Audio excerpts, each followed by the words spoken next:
प्रधानमंत्री और वित्त मंत्री को सांसद ने ईपीएस पेंशनरों की दुर्दशा पर लताड़ा। आप देख रहे हैं कि शीतकालीन सत्र के पहले दिन से ही ईपीएस 95 पेंशन को लेकर रोज़ सवाल उठाए जा रहे हैं। इसके पहले के वीडियो में आपको बताया जा चुका है कि जो भी सांसद लोकसभा और राज्यसभा में ईपीएस 95 का पेंशन का मुद्दा उठा रहे हैं, उनको राष्ट्रीय संघर्ष समिति के स्थानीय पदाधिकारी ज्ञापन देकर मुद्दा उठाने की अपील कर चुके हैं। साथ ही NAC chief commander Ashok Raut ने 20 और 21 नवंबर 2022 को उन्हें पुनः लेटर लिखकर उनसे अपील की थी। आज फिर लोकसभा में औरंगाबाद से एआईएमआईएम के सांसद इम्तियाज़ जलील ने बहुत ज़ोरदार ढंग से ईपीएस 95 पेंशन का मुद्दा उठाकर वित्त राज्य मंत्री डॉक्टर भागवत कराड़ को बहुत लताड़ा। ईपीएस 95 राष्ट्रीय संघर्ष समिति का प्रतिनिधिमंडल 5 माह पूर्व औरंगाबाद में सांसद के निवास पर जाकर उन्हें मिला था और उनसे ईपीएस 95 पेंशन का मुद्दा एक बार फिर उठाने की अपील की थी, क्योंकि एक बार पहले भी वह ये मुद्दा लोकसभा में उठा चुके हैं। पहले आप उनका यह वीडियो देखिए और वास्तविकता जानिए। इसके बाद उनको आज के लोकसभा में दिया गया जोरदार भाषण सुनिए। और आपने अभी तक इस चैनल को लाइक और सब्सक्राइब न किया हो तो पहले बेल का बटन दबाएं। आज इस देश के अंदर हम करोड़ों रुपया इंफ्रास्ट्रक्चर के नाम के ऊपर खर्च कर रहे हैं। बहुत सारे ऐसे कामों के ऊपर खर्च कर रहे हैं जहां पर इतनी प्राथमिकता नहीं होनी चाहिए। अगर पैसा खर्च ही करना है तो उन बुजुर्गों के ऊपर, उन गरीबों के ऊपर खर्च करिएगा, उन कामगारों के ऊपर खर्च करिएगा जो सालों साल मेहनत करके जब रिटायर हुए तो उनकी एक उम्मीद थी कि कुछ पैसा हमें रिटायरमेंट के बाद मिलेगा और हमको किसी के सहारे जीने की ज़रूरत नहीं रहेगी। मेरे साथ के जितने भी लोग खड़े हैं, जिसके अंदर महिलाएं हैं, पुरुष हैं, बहुत सारे बुजुर्ग लोग हैं, ये वो लोग हैं जिन्होंने 30-30 साल, 40-40 साल नौकरियां किए हैं और उसके बाद उन्हें पेंशन दी जाती है। अगर मैं आपको आंकड़े बताऊंगा कि कितनी पेंशन दी जाती है तो शायद इस देश के अंदर रहने वाला हर इंसान का सर शर्म से झुकना चाहिए। मैं आदरणीय इस देश के पंतप्रधान नरेंद्र मोदी साहब से हाथ जोड़कर विनती करना चाहूंगा कि ये ईपीएस 95 का जो मसला है, जिसके तकरीबन पूरे देश के अंदर 67 लाख लोग जो है आज इस ईपीएस 95 के अंदर रजिस्टर्ड है, इसके बेनिफिशियरीज है, लेकिन हम इन्हें रिटायरमेंट के बाद कितना पैसा देते हैं। अब ये अगर इस बुजुर्ग महिला को अगर आप देखेंगे तो मेरे हिसाब से ये हमारी माँ हो सकती है, हमारी दादी हो सकती है। आप सोचिए कितने साल, 20 साल काम करने के बाद, एक कंपनी में काम करने के बाद आज इसे सरकार की तरफ से पेंशन मिलती है तो कितनी, 500 रुपया महीना मिलती है। जी हाँ, आपने बिल्कुल सही सुना है, 500 रुपया महीना। इस महिला को कोई नहीं है, आगे पीछे अपनी बहन के साथ रहती है। 500 रुपये के अंदर क्या होगा। ये दूसरी महिलाएं हैं, कितने साल काम किए हैं? 18 साल काम किए हैं, 784, यानी कि 800 रुपये भी नहीं है। इसका मतलब ये हुआ है कि हर रोज इन्हें कितना सरकार की तरफ से मिल रहा है। अगर हर रोज का अगर हम कैलकुलेशन करें तो किसी को 30 रुपये, किसी को 50 रुपये, उसमें जिंदगी गुजारेंगे।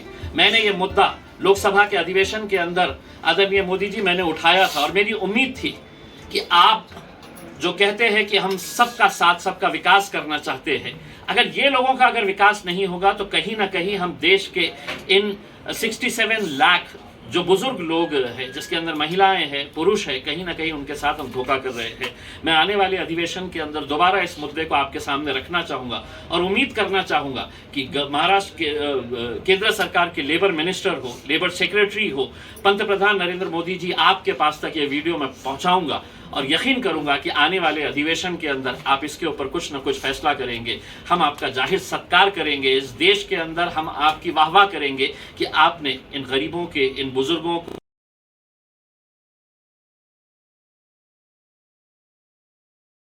यह 5 माह पूर्व का जारी किया गया वीडियो है, जिसमें एनएसी महाराष्ट्र के कार्यकारी अध्यक्ष कमलाकर पांगरकर, एसएस खांडरकर, कविता भालेराव, आशाताई काले, नारायण महाराज बावड़े, नाना बोर्डे, निर्मला बावड़े आदि पदाधिकारियों के साथ श्रीमती सुलोचना गडप्पा मौजूद हैं, जिनका जिक्र आज सांसद ने लोकसभा में किया।